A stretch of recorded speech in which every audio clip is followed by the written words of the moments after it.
Donc J1, notre mission humanitaire ici au Togo.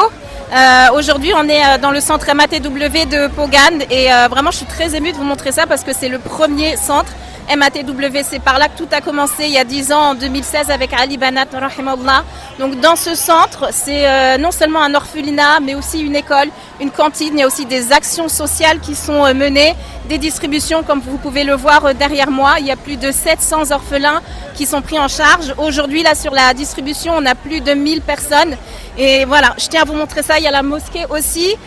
Ça vous montre de façon concrète quand on vous parle de l'action de Ali Banat, de tout ce qui a été fait depuis 10 ans. Ben, c'est là, ça me touche énormément de vous montrer ça et de concrétiser en fait tout ce qu'on vous dit tous les jours. Mais voilà, tout ça, ça a été possible par la générosité des donateurs qui sont présents depuis le début. On espère que nous, par notre présence ici, on va pouvoir contribuer à faire continuer et à faire perdurer l'héritage de Ali Banat et à venir en aide à toutes ces personnes-là parce que c'est important, elles en ont besoin. Mais voilà, c'est très très beau de voir tout ça.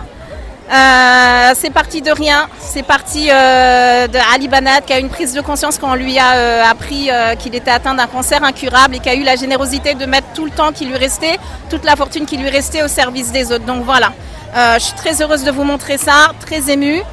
N'hésitez pas à partager, à participer à la cagnotte et je vous montre la suite de notre voyage humanitaire très vite. Donc comme je vous le disais, c'était le premier centre ici MATW qui a commencé à être construit il y a 10 ans. Ça ne veut pas dire qu'ils ont tout construit il y a 10 ans et que rien n'a avancé depuis. En fait, là, tout ce que vous voyez, ça a été fait par étapes au fur et à mesure des années. Par exemple, là, le bâtiment là, qui est derrière moi, que je vous montre, ça s'est fait il y a 2 ans. Pareil, c'est récent aussi cette cantine au milieu et ils ont comme objectif d'en faire un terrain de handball.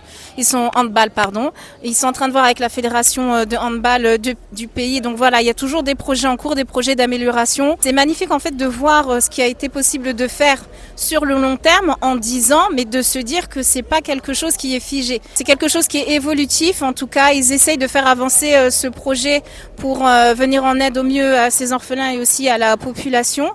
Et donc comme toujours, ça se fait grâce à vous, vos partages, votre aide, votre confiance.